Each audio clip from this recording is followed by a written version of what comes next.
Sirohi Abu road से दिनेश मेघवाल की report के अनुसार सेवा दल की राष्ट्रीय कार्यकारिणी की 13वीं विस्तारित कार्यशाला के दूसरे दिन के कार्यक्रम में ऑनलाइन विजुअल तरीके से सम्मिलित होकर राज्यसभा सांसद नीरज डांगी और प्रदेश कांग्रेस अध्यक्ष गोविंद सिंह डोडासर ने भाजपा पर दोहरी नीति के अपनाने के आरोप लगाए और कहा कि हिंदुस्तान ही नहीं विदेश तक गहलोत सरकार का डंका बोल रहा है। कोरोना महामारी में जनता की हमदर्द बनकर उभरी है। सांसद नीरज डांगी ने कहा कि मेहनत इतनी खामोशी से सेवा दल अध्यक्ष हेम सिंह शेखावत की टीम ने करी कि सफलता चारों ओर शोर मचा रही है। इस अवसर पर सेवा दल के राष्ट्रीय अध्यक्ष लालजी भाई देसाई ने पत्रकारों को संबोधित करते हुए कहा है कि हम सभी को जिस तरीके से आज़ादी की लड़ाई के लिए जन आंदोलन के रूप में सड़कों पर उतरना पड़ा था, उसी तरीके से अब पहले लड़े थे गोरों से, अब लड़ेंगे चोरों से। इस अवसर पर कार्यक्रम में प्रदेश कांग्रेस कमेटी के सदस्य अमित जोशी, सेवा दल के आबू रोड मुख्य संगठक सुरेश छावरा, ब्लॉक संगठक रमेश बंजारा, पार्षद सुनील खोत, दिनेश मेघवाल, पूर्व नेता प्रतिपक्ष जेपी सिंह, जिला कांग्रेस के प्रवक्ता ललित सिंह सांखला, लक्ष्मीकांत चौहान, गजेंद्र काक, पूर्व पार्षद मोहम्मद असलम पार्षद सहित देश भर के कांग्रेस पदाधिकारियों ने हिस्सा लिया। कितने दिन चलेगा? सेवा दल की 2 दिन की राष्ट्रीय कार्यकारिणी की विस्तृत बैठक यहाँ पर है और उससे पहले पश्चिम जोन का हमारा 1 दिन का बैठक, तो लगातार 3 दिन से सेवा दल की बैठकें यहाँ पर चल रही है। जैसे पश्चिम जोन की बैठक यहाँ हुई, उसी तरीके से उत्तर जोन की बैठक अलग से अभी चंडीगढ़ में ही हुई थी। तो हर जोन वाइज वो बैठक भी चल रही है और राष्ट्रीय कार्यकारिणी की बैठक भी चल रही है। और यहाँ से निकलने के बाद तुरंत ही हमारे हर प्रदेश की अपनी कार्यकारिणी की बैठक करके जो सेवा दल ने पूरे भारत में इस दुर्योधन और दुशासन के कुशासन के खिलाफ ऐलान जंग जो किया है, वो उसकी बारे में हम लोग चर्चा करेंगे और कहेंगे कि इस देश के अंदर जो शिक्षा, स्वास्थ्य, रोजगार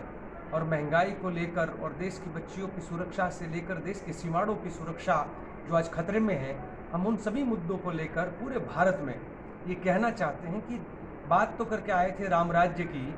और उन्होंने कर दिया है पूरी तरीके से दुशासन इधर। इस दुशासन को, इस कुशासन को हटाना है और नए तरीके से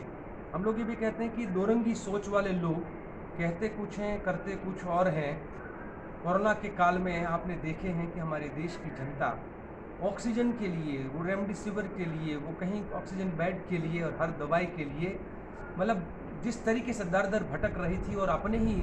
बहुत सारे रिलेटिव्स को लोगों ने दम तोड़ते हुए